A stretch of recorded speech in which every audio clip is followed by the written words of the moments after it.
Hallihallo und herzlich willkommen zu einer neuen Folge aus dem Van. Heute gibt es mal kein Interview, aber ich wollte euch einmal Danke sagen für das wirklich großartige Feedback zu diesen ganzen Interviews. Ob das Tobi war, ob das Kati war oder zum Schluss jetzt die letzten 2 Folgen Peter. Das freut mich total, dass ihr daran so ein großes Interesse habt, weil ich das sehr gerne in Zukunft weiterverfolgen möchte. Ich möchte Leute interviewen, die interessante Geschichten zu erzählen haben, die ihren Weg gehen und die ihren Weg finden auf ihrer Reise, weil ich das einfach total spannend und auch inspirierend finde. Und ja, deswegen könnt ihr euch dann noch auf einige Folgen freuen. Ich habe mir noch ein paar Gedanken schon dazu gemacht und ihr werdet dann nach und nach sehen, genau wie das weitergehen wird und wen ich da so alles einlade, weil ja, ich mag es mit Leuten darüber zu sprechen. Diese Form es ist ja nicht mal unbedingt ein richtiges Interview, aber einfach diese Form des Austausches und dann das Ganze online zu stellen, ist einfach etwas ganz, ganz Wunderbares und etwas so Nachhaltiges auch, Menschen zu verewigen und sie damit einfach immer irgendwie sichtbar gemacht zu haben und sie einfach für die Ewigkeit, ja, sozusagen verewigt zu haben. Und ich sage das jetzt gerade aus einem Grund, weil mich eine Nachricht zum Ende meines Aufenthalts erreicht hat in Deutschland, die mich bis heute noch sehr beschäftigt tatsächlich. Und zwar, es gab einmal ein wunderbares Interview mit Maren. Maren habe ich damals in Portugal getroffen und kennengelernt und auch lieben gelernt. Eine ganz tolle Frau, eine ganz tolle Persönlichkeit, eine ganz feine Seele.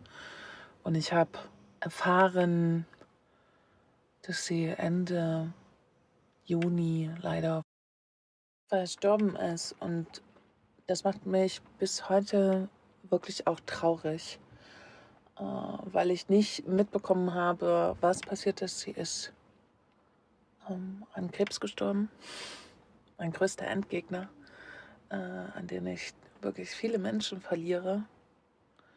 Und genau, also was soll man dazu sagen? Es macht mich nach wie vor sehr traurig, diese Nachricht. Und wer das jetzt vielleicht noch nicht wusste und Maren auch kennt, ja, das ist die Info. Und dazu kommt, dass ich auf jeden Fall allen Familienmitgliedern und Angehörigen ganz viel Kraft wünsche. Einen Menschen zu verlieren, einen Menschen zu verabschieden, der einem sehr nahe steht, ist etwas, ja, wie soll ich sagen, etwas ganz Besonderes. Und der Prozess der Verabschiedung und des Loslassens und des, ja, seinen Frieden damit finden, ist super individuell, dieser Weg. Und ja, ich durfte den auch schon oft gehen, diesen Weg. Ich durfte ja viele Menschen leider schon verabschieden und ich empfinde es auch oft, dass es bei mir wirklich sehr viele sind, weil wenn ich mich dann mit anderen Menschen drüber unterhalte, haben Menschen oft gar nicht so viele Berührungspunkte gehabt wie ich. Und irgendwie, ich überlege die ganze Zeit, womit es zusammenhängt. Ich kenne tatsächlich sehr viele Menschen. Vielleicht ist es das der Grund, warum man gerade dann irgendwann viele Menschen verabschieden darf.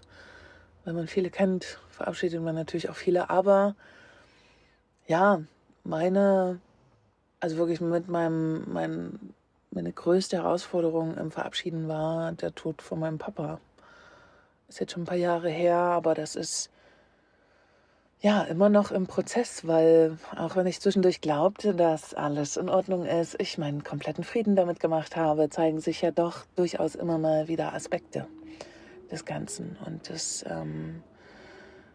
zeigen sich immer wieder Momente, wo plötzlich Traurigkeit kommt oder wo, ja, ich ihn einfach immer wieder sehr dolle vermisse. Und ich glaube, Familie ist auch nochmal wirklich was anderes, vor allen Dingen, wenn es noch viele Dinge gibt, die einfach offen sind, die man nicht, kann man sagen, die man nicht besprechen konnte, die man nicht klären konnte, die einfach offen sind. Viele Dinge, die passiert sind, die nicht vergeben wurden oder vergeben werden und aber in der Zukunft vergeben werden sollten, weil man ja sonst immer wieder in diesen Strudel kommt. Und immer wieder heißt nicht immer wieder an den gleichen Punkt, sondern immer wieder heißt, das Thema wird einen immer wieder berühren und immer wieder besuchen, bis man die Zwiebel abgeschält hat. Ich glaube, das trifft es ganz gut. Und zu verabschieden ist so komplex und einfach mal eben loslassen und dann sagen, hey, es ist alles gut, ich bin geheilt, er ist geheilt, wir sind geheilt, wir vergeben uns alles. Das funktioniert eben leider nicht so einfach. Und ich habe eins in den letzten über 10 Jahren gelernt: Dieses Thema zeigt sich immer wieder und immer wieder anders. Und auch wenn ich oft sage, dass ich damit fein bin mit dem Thema, ich verstehe, warum er diesen Weg gewählt hat. Kurz erklärt, er hatte Lungenkrebs und das auch schon ziemlich schlimm. Er hat sehr viel geraucht, 2 Schachteln am Tag. Und es war eigentlich klar, dass er das irgendwann bekommt, ist aber sehr lange nicht zum Arzt gegangen.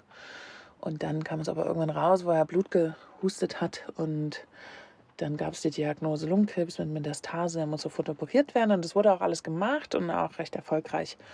Und er hätte dann aber nie wieder so arbeiten dürfen, wie er es getan hat, und hat mir das eigentlich auch versprochen und ist dann doch wieder diesen Weg gegangen, im Ausland zu arbeiten, also in Afrika, und hat dort alte Dieselmotoren aufgearbeitet von großen alten Schiffen. Also hat er nicht alleine gemacht, sondern er ist da mit vielen Leuten hingefahren und die haben das gemacht, und jetzt geht wieder der Regen los. Und jetzt habe ich kurz gewartet und jetzt ist der Regen nur noch ganz leise und ich hoffe, er stört nicht mehr so doll. Also genau, er war da mit vielen Leuten, er war der Chef sozusagen der Truppe, hat sie alle angeleitet, und natürlich war klar, und das haben auch die Ärzte ihm geraten und das hat er mir eigentlich auch versprochen, er sollte das nie wieder tun, weil mit nur einer Lungenhälfte und einer frischen Chemo hinter sich nochmal nach Afrika zu fliegen, ist nicht so klug, weil lange Flugzeiten, Hotels mit Klimaanlagen, in diesen alten Schiffrumpfen rumkriechen. Naja, das ist alles nicht so klug gewesen, genau. Und er hat den Weg auch nicht mehr zurückgeschafft. Und ist einen Tag vor Rückreise quasi dort verstorben an einem septischen Schock mit Herzversagen, weil es so viel bedeutet wie Blutvergiftung. Und es ist ja so, dass nach einer Chemo, nach Krebs, es oft so ist, dass der Körper so doll geschwächt ist, dass man eben eine Zeit lang wirklich gut auf sich achten sollte. Das hat er nicht gut gemacht, aber er hat den Weg auch für sich gewählt. Warum ich das eigentlich erzähle, diese Story: Ich habe das ganz lange nicht verstanden, weil es mir versprochen hatte, nie wieder nach Afrika zu fliegen und sein Leben zu verändern und nicht mehr zu rauchen. Aber er hat es trotzdem gemacht. Und ich habe ganz lange nicht verstanden, warum. Ich habe ganz lange nicht verstanden, warum er alleine sterben wollte. Und das habe ich ja mittlerweile gut aufgearbeitet. Aber ich merke mit der Zeit, dass da noch viele andere Sachen sind. Und das ist mittlerweile eine sehr spannende Arbeit. Und spannend jetzt nicht falsch verstehen, weil der Anlass dafür ist natürlich kein schöner. Aber hinzuschauen, zu gucken, was man tun kann, wie sich das Leben da so zeigt, welche Aspekte so durchkommen, wie man Dinge betrachten kann, wie man Dinge verstehen kann und wie man in die Tiefe gehen kann, das ist spannend. Ich bin ehrlich, die ersten Jahre waren nicht spannend, sondern einfach nur wahnsinnig anstrengend. Es war richtig schlimm sogar. Also ich hatte lange Zeit Panikattacken, war nicht mehr fähig, wirklich am Leben teilzunehmen. Es war ein harter Weg, den ich da beschreiten durfte und den ich aber durchlaufen bin. Und ja, mittlerweile darf ich mir das Thema wohlwollend anschauen. Also ich darf hingucken und versinke nicht mehr ganz so auf der schwarzen Seite der Macht, sondern kann das wirklich bearbeiten, das Thema, was einfach super wichtig ist. Und Eigentlich war gar nicht der Plan, heute so viel in der Podcast-Folge über solche Sachen zu reden. Aber ja, manchmal ist das so. Manchmal geht es einfach so seinen Weg, wenn man hier ins Mikro spricht. Und es regnet immer noch leider. Also wenn ihr das heute hört, tut mir das wirklich sehr, sehr leid. Aber ich habe jetzt schon viel Zeit damit verbracht, hier zu warten. Und er geht einfach nicht weg, dieser Regen. Und ich möchte jetzt diese Folge nicht aufschieben. Genau, also man darf sich Dinge immer wieder anschauen. Das habe ich gelernt in meinem Leben und egal was. Und weil genau wir gerade über Maren quasi zu dem Thema Abschied gekommen sind, zeigt sich auch das immer wieder in neuer Form. Und ja, zumindest bei mir. Ich kann nicht sagen, dass es bei anderen auch so ist. Aber in meinem Fall ist es so. Und ja, mit meinem Vater gibt es einfach noch viele Sachen, die ungeklärt sind. Und das weiß ich. Das weiß ich drum. Ich weiß nicht, wie viel. Das ist mir nicht bewusst. Aber ich weiß, dass es da noch viele Sachen gibt. Und ich gehe es an. Step by Step. Die Dinge zeigen sich dann, wenn sie drankommen wollen. Und dann bearbeite ich die. Und das ist gut so, dass ich da mein Tempo habe und mein Tempo finde. Genau. Also das zu dem Thema Verabschieden. Wow, dass ich da jetzt so lang drüber gesprochen habe, war wie gesagt gar nicht geplant. Ich wollte euch viel lieber auch noch davon erzählen. Ich bin ja mittlerweile schon wieder nicht mehr in Deutschland. Ich war insgesamt tatsächlich 2 Monate in Deutschland und ich reise das Ruder jetzt mal ein bisschen rum und wir kommen jetzt mal zu etwas, ja, Positivem auf jeden Fall. Ich weiß, dass ich hatte ja eine Folge online und Leute, es tut mir wirklich leid. Ich habe wirklich von 2, 3 Leuten das Feedback bekommen, dass die nach dieser Folge, wo es um Deutschland ging, wie ich da angekommen bin, dass es den Leuten richtig schlecht ging. Und also, dass sie richtig traurig mit mir zusammen waren, als sie diese Podcast-Folge gehört haben. Und es quietscht mir natürlich wirklich im Herzen, das zu hören. Ich wollte damit niemanden traurig machen. Ich wollte nur mal so erzählen, was in mir los ist und finde es deswegen unglaublich wichtig, mal zu erzählen, wie es danach weiterging. Weil ich natürlich nicht über die gesamte Zeit diese Schwere und diese Traurigkeit und dieses Empfinden hatte. Es war quasi nur so die ersten 3 bis 4 Wochen, die irgendwie so schwerfällig waren. Vielleicht auch hing es mit dem Ort zusammen, wo ich war, oder den Orten und vielleicht auch mit den Menschen. Und auch der Aspekt, dass ich nach 2,5 Jahren Spanien verlassen habe. Vielleicht hing es auch damit zusammen. Und dann bin ich ja aber dort weg. Also als ich die Folge da aufgenommen habe, da bin ich ja dann weggefahren und bin in meine Heimat gefahren. Und meine Heimatstadt ist und bleibt für immer Leipzig, weil nicht Heimat im Sinne von, ich möchte da ein Haus haben und da leben, sondern es ist meine Freundesheimat. Dort sind die meisten Freunde von mir und ich muss sagen, ab Leipzig begann eine völlig neue Zeit für mich und eine sehr schöne und eine sehr aufgehobene und eine wirklich, also ich habe die besten Freunde dieser Welt. Das muss ich jetzt gerade mal hier wirklich so benennen.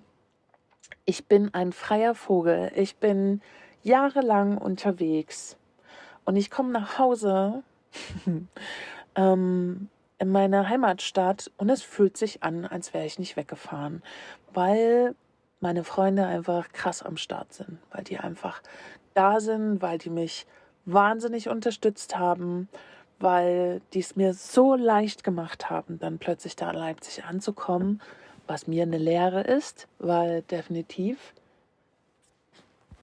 werde ich nicht mehr so lange in Leipzig fernbleiben, wenn ich zurückfahre, weil ich dieses Mal von so viel Liebe kosten durfte durch meine Freunde und durch also einfach auch so viel Unterstützung erfahren habe. Und ob das ist mein Frankie, der jedes Mal, wenn ich nach Leipzig komme, mir seinen Wohnungsschlüssel entgegenstreckt und sagt, hey, so, wir haben jetzt eine WG, du kannst da schlafen, du kannst da Wäsche waschen, du kannst alles machen, was du möchtest, das, was du willst, du hast jetzt einfach den Zugang zu meiner Wohnung,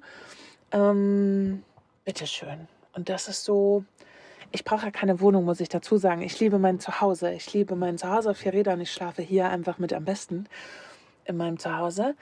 Aber darum zu wissen, da ab und zu mal einchecken zu können, duschen gehen zu können, Wäsche zu waschen, einfach da sein zu können, ein Eis im Tiefkühler stehen zu haben, Frankie überraschen zu können mit kleinen Freuden, ob das viele kleine Augen sind, die ich... Es gibt ja diese Wackelaugen, vielleicht kennt ihr die. Und die habe ich mal einmal bei ihm großzügig in der Wohnung verteilt an Gegenstände, wo ich weiß, dass er da drauf guckt oder im Schrank. Ich mag das immer so als Überraschung zu machen. Ich finde das total super. Genau, da hat er sich gefreut. Also das war schon wunderbar. Dann stand ich ja in Leipzig in einem Wildpark bei einer Freundin am Garten. Das war also wirklich, ich weiß nicht, warum ich es verdient habe, aber es war so traumhaft. Da darf man normalerweise nicht reinfahren, außer man ist Gartenbesitzer. Und ich habe sehr lange in Leipzig gewohnt und ich wusste nicht, dass es an dieser Stelle Gärten gibt und dass man, wenn man da hinfährt, plötzlich raus ist aus allem, aber auch innerhalb von 5 Minuten wieder komplett drin ist im Geschehen, nämlich in Connewitz. Also verrückt. Genau, dort durfte ich irgendwie stehen und dann, mich haben da mal ganz viele Freunde besucht und mich so fein umsorgt. Also wirklich verrückt. Verrückt schön einfach. Und ich habe Freunde besucht, ich bin da hingefahren. Und leider konnte ich aber gar nicht so lange viel rumfahren, weil ein Grund, nach Deutschland zu fahren, war natürlich auch der deutsche TÜV. Weil kurz erwähnt, es gibt keine Möglichkeit, den deutschen TÜV irgendwo im Ausland zu machen. Es gibt keine Möglichkeit, in eine spanische oder portugiesische Prüfstelle zu fahren, auch wenn da TÜV Rheinland oder TÜV Süd oder irgendwo, die DEKRA, genau, die ist ja auch da. Auch wenn da DEKRA dran steht, es gibt keine Möglichkeit, den deutschen TÜV im Ausland zu machen. Also wirklich, ich sage das mit Dringlichkeit, weil immer noch ab und zu du kannst ja auch irgendwo im Ausland machen. Ja, wenn ich mein Auto in den Niederlanden gemeldet hatte, ist es kein Problem, in Spanien einen TÜV zu machen. Aber Deutschland hat einfach die höchsten Ansprüche an eine Prüfung des Kfz. Also genau, ein Grund, um zurückzufahren. Und ich dachte, und daraus mache ich noch eine eigene Folge, wahrscheinlich die nächste. Ich dachte ja, ich komme zurück. Ich mache ein bisschen meine Hinterradbremse, weil da wusste ich, dass die einfach dran ist, weil auch die Feststellbremse nicht funktioniert hatte und so. Ich mache ein bisschen die Hinterradbremse und dann fahre ich zum TÜV und dann läuft die Nummer. So war der Plan. Allerdings ist schon auf der Rückreise quasi etwas passiert, dass mein Auto wieder geschwankt hat, wie ein altes Schiff. Das, was ich schon mal hatte, nur ein bisschen anders. Das hieß, über Bodenwellen zu fahren, war sehr kritisch, weil jedes Mal von einem Metall auf Metall knallte. Ich führe das irgendwann noch mal länger aus. Ich kürze jetzt kurz ab und sage, mein Auto war ziemlich kaputt. Ich musste sehr viel reparieren. Es ist sehr viel Geld da reingeflossen. Und ich hatte die beste Unterstützung, die ich mir hätte vorstellen können. Und ich bin froh, dass das erst in Leipzig passiert ist. Weil ob Leute, die mir was zu essen vorbeigebracht haben, ein guter Freund von mir, Carsten, der einfach tagelang mitgeschraubt hat mit mir in der Selbsthilfewerkstatt, ob jemand, der mir einfach, Wiebke, die mir einen Bremssattel besorgt hat vor ihrer Arbeit. Und sie hat ja echt schon genug zu tun. Ey, wenn ich das nicht gehabt hätte, ich wäre durchgedreht. Und somit hat der Aufenthalt in Deutschland für mich eine komplette Wendung gehabt, nämlich ins Positive. Und dann in Leipzig war es einfach mega, mega schön. Es war gutes Wetter, es war gerade so, es ging so los mit dem Frühling. Es war schon ein paar Tage richtig warm. Es gab ein paar richtig super schöne Tage und ich hatte einfach eine richtig tolle Zeit, habe auch ein paar neue Leute kennengelernt, war auf Veranstaltungen, ich war tanzen, oh mein Gott, wie schön das war. Und damit meine ich nicht eine Party zum Tanzen, sondern ich war einmal auf einer 5-Rhythmen-Veranstaltung in Dresden. Es war großartig, wirklich, es war mein Geburtstagsgeschenk von Frankie. Wir sind mit dem Auto abends nach Dresden gefahren, noch mit anderen Leuten. Und dort ging einfach also es war so schön. Und wenn ihr Interesse daran habt, von sowas mal mehr zu erfahren, lasst es mich gerne wissen. Also ich war einmal auf einem 5-Rhythmen-Tanz, was super, super nice war. Danach war ich auf, also das nennt sich dann die Welle. Ist ähnlich wie 5 Rhythmen, aber nochmal ein bisschen anders aufgebaut, weil 5 Rhythmen ist, glaube ich, ein geschützter Begriff. Und eine Welle trägt einen quasi so durch den Abend. Da geht es darum, man tanzt circa so 3,5 Stunden in einem Raum mit sich fremden Menschen zu Musik, die derjenige aussucht, der diesen Raum auch hält. Und Raum halten, damit meine ich jemand, der einen da quasi durchbegleitet, vielleicht am Anfang schon ein Thema mitgibt und dann tanzt man dazu. Und da geht es nicht darum, schön zu tanzen oder besonders ausgefallen zu tanzen, sondern es geht, für mich zumindest, was ich mitnehme aus diesen Veranstaltungen ist, es geht darum, egal was passiert, bei sich zu bleiben. Das hat mir so gut getan und kam so voll im richtigen Moment. Dieses, ich darf noch mehr mit mir einchecken, ich darf noch mehr reinspüren und ich darf vor allen Dingen bei mir bleiben, egal was da passiert in dem Raum. Muss man ja auch sagen. Also es ist ja nicht jeder da nur ganz leise oder tanzt so für sich. Es gibt ja da alle möglichen Formen des Ausdrucks der Menschen und sich darüber nicht zu ärgern, ist zwar manchmal ganz schön tough oder da nicht so aus sich rauszugehen und vielleicht bei dem anderen anzuhaften. Es ist durchaus gerade mit einem Raum, wo vielleicht so 40, 50 Menschen drin sind, schon relativ tough, aber auch schön. Es ist eine unglaubliche Lehre, die man da mitnehmen kann, was man da lernt. Für sich, mit sich, allein oder auch mit den anderen. Man darf natürlich auch in Begegnung gehen, wenn man das möchte. Aber alles natürlich nur im größten Einvernehmen. Ein Nein ist ein Nein. Die Räume sind übrigens auch drogen- und alkoholfrei. Ist auch ganz wichtig. Und genau, also es ist einfach wirklich was ganz, ganz Tolles und ich bin völlig begeistert. Ich weiß schon lange, dass es das gibt, durch Frank, der das einfach ja, selber schon lange besucht und jetzt auch Gott sei Dank endlich selber solche Räume gestaltet. Und ich habe so oft davon gehört und habe mich ehrlich gesagt in Spanien nie so richtig getraut, irgendwo hinzugehen, weil ich so gerade beim ersten Mal gerne das in einem so geschützten Rahmen haben möchte, so dass ich das abstecken kann. Also im Sinne von, ich möchte die Sprache verstehen, ich möchte mit anderen Menschen kommunizieren können, richtig kommunizieren mit Sprache, nicht nur mit Körper oder Gestiken oder was auch immer. Genau, das war mir wichtig und der Wunsch wurde mir erfüllt, nämlich zu meinem Geburtstag von Frankie. Und ich habe mit dem Mai Geburtstag, es war auch irgendwie alles total schön, alles war gerade zum Aufblühen und Loslegen. Also ihr seht, meine Zeit in Deutschland hat sich komplett gedreht und es war einfach in Leipzig dann wirklich eine wunderbare Zeit. Eine so wunderschöne Zeit mit Freunden zu sein, auch wenn ich leider wirklich sehr viel in der Werkstatt war.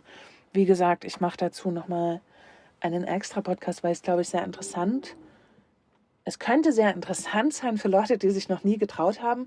Und ich muss dazu sagen, das, was ich da gemacht hatte, ich wusste vorher nicht, dass ich das kann.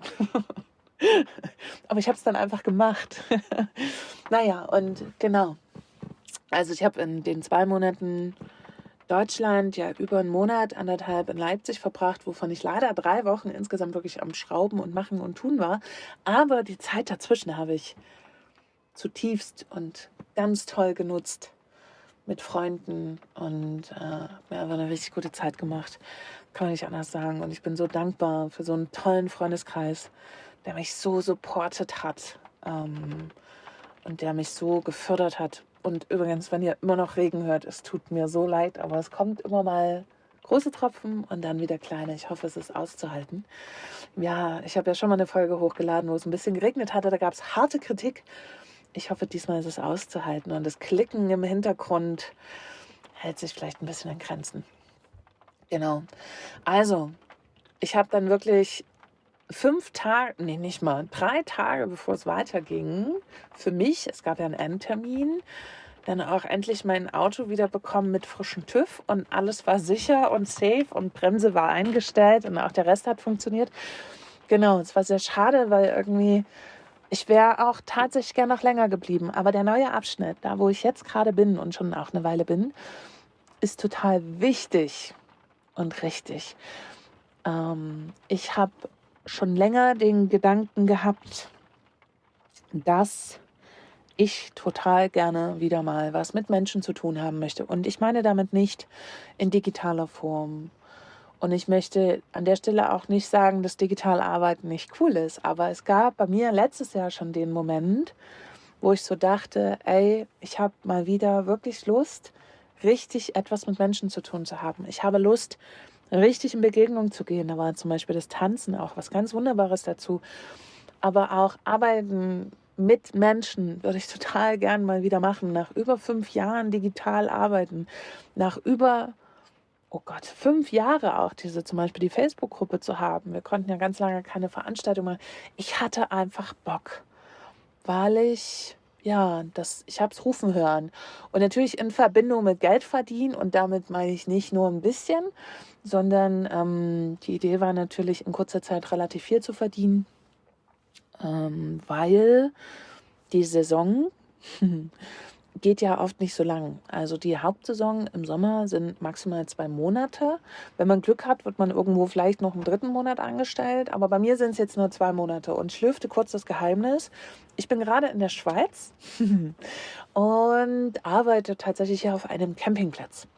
Und das Ganze für 2 Monate, beschränkt jetzt auf den Juni und den kompletten August. Und es ist auch wirklich viel Arbeit, aber so war das auch geplant. Ich bin ja nicht hergefahren, um Urlaub zu machen. Und ich habe, um das kurz mal so zu sagen, ich habe unglaublich Glück gehabt. Die Stelle habe ich, also es hat keine halbe Stunde gedauert, diese Stelle zu finden, weil wenn mir Leute dann immer wieder sagen, ja, ich finde nichts in der Schweiz, ich verstehe es nicht, ehrlich nicht. Ich habe mich jetzt selber rangesetzt. Es hat eine halbe Stunde gedauert. Das heißt, hier in der Nähe wohnt eine Freundin.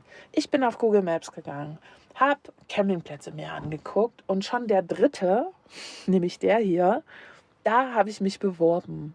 Und, oh Gott, Nicole, wenn du die Folge hörst, Nicole ist meine Chefin, meine Bewerbung habe ich mit ChatGPT geschrieben, weil meine Legasthenie ja ein bisschen reinknallt manchmal. Genau, und dann habe ich eine Bewerbung geschrieben und habe die natürlich noch ein bisschen umformuliert, habe die rausgeschickt und dann kam der Anruf bzw. die Antwort, dass wir mal telefonieren wollen. Und es ging alles ganz schnell und ganz unkompliziert. Und ich bin hier auf einem Naturcampingplatz zwischen den Bergen auf 1400 Metern. Wir sind ein reines Frauenteam. Wir sind ein ganz tolles Team. Das muss man auch mal sagen. Ich finde, das hier sind jetzt zwar erst 3,5 Wochen, glaube ich, rum. 3,5.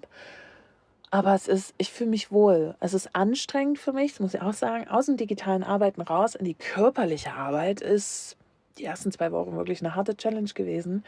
Ich hatte viele Schmerzen und mein Körper wollte nicht so, wie ich will. Man muss ja auch dazu sagen, ich bin jetzt 39 und ich sitze den ganzen Tag am Computer, mache mir den Rücken krumm, hinzu, ich laufe plötzlich zwischen 10 und 15 Kilometer am Tag, bergauf, bergab. Das ist schon wirklich eine Challenge für die Muskeln, die sehr lange sehr faul waren, weil ich ein sehr fauler Mensch bin. Genau, aber jetzt bin ich ein sehr fitter Mensch. Nach über 3 Wochen merke ich massiv, wie gut es tut, dass viele rumlaufen. Ich komme hier den Berg hoch und hechel nicht mehr. Also es ist alles, es ist super.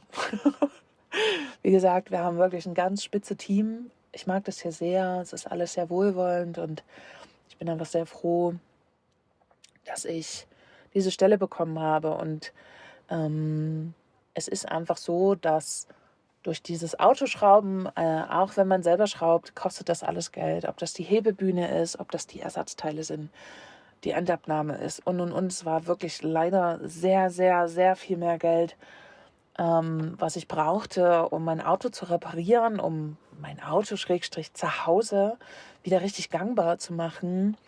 Also dafür gehe ich jetzt einmal arbeiten, um das wieder abbezahlen zu können, weil auch an der Stelle riesen Dank an meine Freunde, an das Vertrauen, dass sie dieses Geld wiederbekommen. Und dafür gehe ich gerade arbeiten.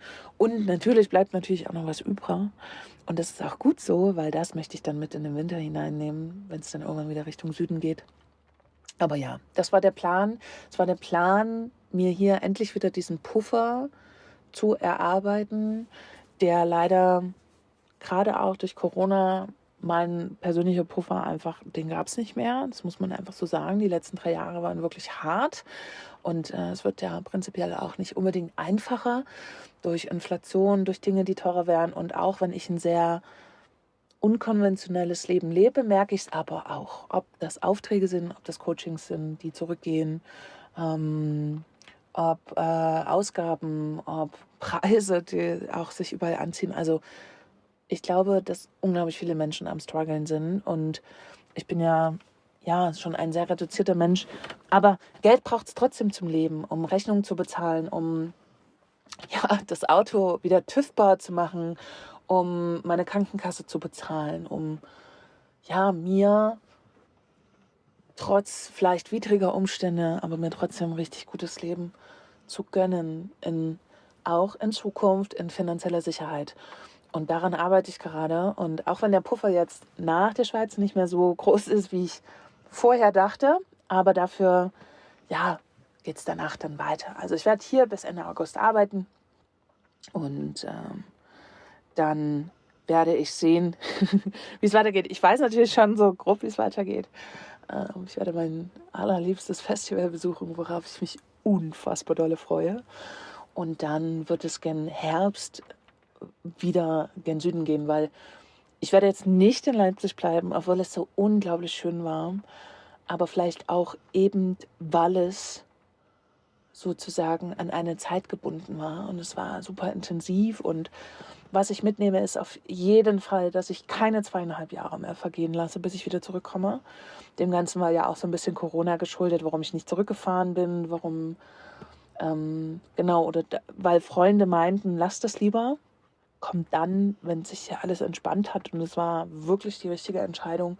Und dieses Mal bin ich nicht so lange weg, weil ich einfach gemerkt habe, dass ich total Lust habe, wieder ein wenig mehr unterwegs zu sein und am Leben der Freunde richtig teilzuhaben, was einfach bedeutet, dass ich wahrscheinlich nächstes Jahr im Sommer wieder zurückfahren werde.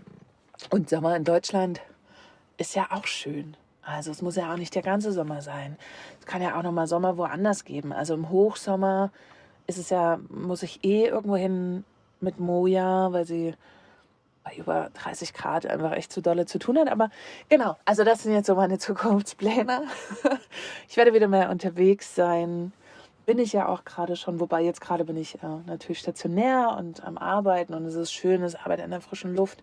Ich kann mich zeitlich selber einteilen und das ist alles ganz wunderbar. Genau, also das ist das Update. Mir geht's gut. Meinem Körper geht's auch wieder gut.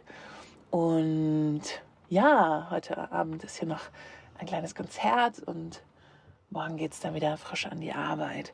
Also, das ist das Update dazu. Wurden ein paar Themen angeschnitten in dieser Folge. Ich hoffe, sie hat dir trotzdem gefallen und du hast mir gerne zugehört. Wenn du irgendwelche Fragen hast, schreib mir total gern eine E-Mail und ich beantworte sie dir gern. Wichtig ist, kleiner Hinweis, nicht einfach nur die E-Mail-Adresse anklicken in den Shownotes, sondern bitte kontrolliert die E-Mail-Adresse bei euch in der E-Mail-Adresszeile, weil das überträgt es oft nicht richtig und dann heißt es, E-Mail ist nicht zustellbar, was nicht stimmt, weil die Adresse ist aktiv. Also kontrolliert, seid achtsam, was bei euch im Postfach passiert. Ich freue mich über Mails, ich freue mich über Nachrichten über Instagram oder über irgendwelche anderen Kanäle. Ehrlich freue ich mich drüber zu sehen, wer alles den Podcast hört, wer da auf der anderen Seite sitzt und vor allen Dingen, was es mit euch macht, wenn ich davon berichte. Und wenn ihr ein Thema mehr wissen wollt, zu einem Thema mehr wissen wollt, lasst es mich wissen. Ich hatte kurz überlegt, ob ich jetzt im August eine Pause mache. Aber Pausen gab es genug und ich habe mir jetzt vorgenommen, weiterzumachen und mehr, also jetzt durchgängig die Folgen mit euch aufzunehmen. Ich weiß noch nicht, wann das nächste Interview kommt. Das kommt jetzt total darauf an, wann ich Zeit dafür finde, jemanden zu interviewen. Aber es wird kommen und wir hören uns nächste Woche wieder. Ich wünsche dir eine fantastische Zeit. Es ist Sommer, es ist Urlaubszeit und ich hoffe sehr, du kannst es genießen. Und lässt es dir richtig gut gehen und musst nicht den ganzen Tag auf der Arbeit schwitzen und schaffst es trotzdem, dir schöne Momente zwischendurch zu geben. Und vielleicht bist du auch schon in dem Abenteuer deines Lebens unterwegs. Lass es mich gerne mal wissen, wo du gerade stehst. Und genau, wo ich gerade stehe, hast du gehört. Wenn dir das hier gefällt, teile total gern meine Folgen. Oder bewerte sie, das geht wunderbar auf Spotify, da tippt man einfach nur 1 bis 5 Sterne. Oder auf Apple Podcast kann man auch eine Rezension schreiben, was natürlich auch allen weiteren Hörern sehr hilft und auch meinem Podcast hilft, ein wenig bekannter zu werden. Und ansonsten gibt es jetzt auch jede Folge auf YouTube. Wer sie auf YouTube anhört, tut mir damit auch etwas Gutes, weil ich damit ein paar Euro verdiene. Und genau, einfach nur durchs Zuhören. Ihr müsst da nichts machen. Einfach nur durchs Zuhören. Ansonsten gibt es natürlich auch wie immer in den Shownotes meinen Patreon-Link. Also wenn dir das hier gefällt und du magst es auch finanziell supporten, würde ich mich sehr freuen. Klick einfach mal Patreon an und schau dir das an. Das ist ganz einfach. Man richtet da eine monatliche Zahlung ein. Die kann schon bei 2 Euro, glaube ich, losgehen. Und damit supportest und unterstützt du das Ganze hier. Ganz wunderbar. Gut, ich sage bis zum nächsten Mal und gib gut Acht auf dich.